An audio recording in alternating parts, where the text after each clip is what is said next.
all of those things that I got to do on this film, I would want to take onto any situation, even if it's not acting, just any situation. I think just having dogs around always. And dogs. I think that's my takeaway, is that dogs should be around should be in all the every time movie. for everything. This movie is phenomenal. It got me in the heart so quickly. Isn't it so good? You did a great job on it. Thank you so much. And just so that we're all, because you've seen it, we've seen it, the dog lives. We need to like make that very abundantly clear from the beginning, because, you know, obviously there's going to be a lot of dog lovers that we want to see this movie. And I know personally I know that I couldn't take, like my heart couldn't take it. So we need to just put it out there. Dog lives. This is a wholesome adoption story. Yes.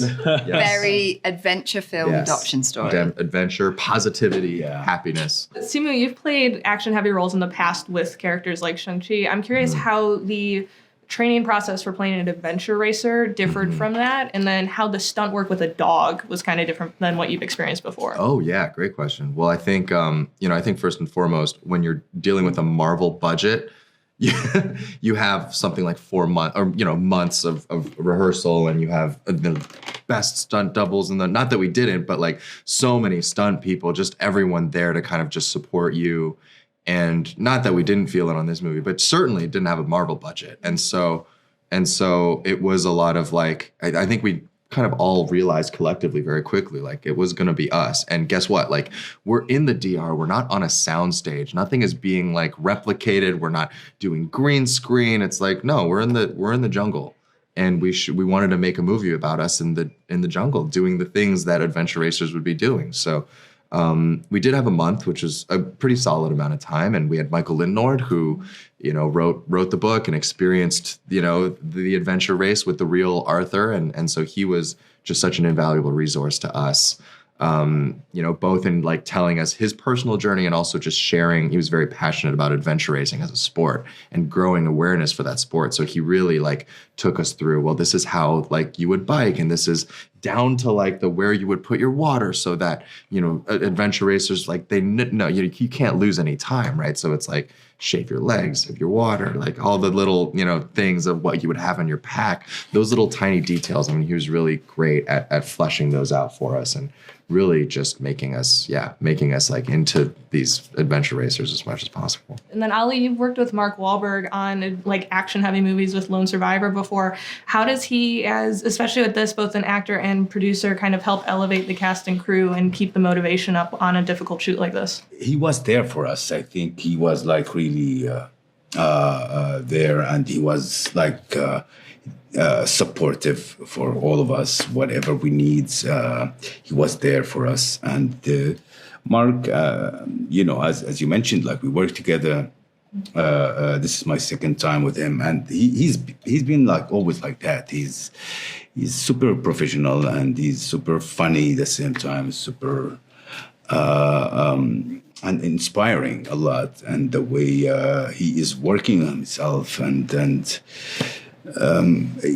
it's always fantastic with him. Like, it's really fun. I thought you were going to say always working out, which is also true. He's always working out. Always either just come from a workout or about to go work out. That's yeah.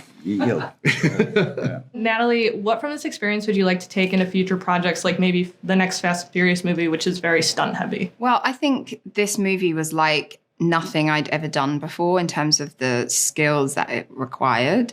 And there was a lot about it. I mean, I hadn't done any of these disciplines before. Yeah. And I think that like just the kind of mental game of like when you're slightly terrified or, not sure you can do something, just taking that on was, I just felt very proud of myself for like putting myself in fully outside of my comfort zone.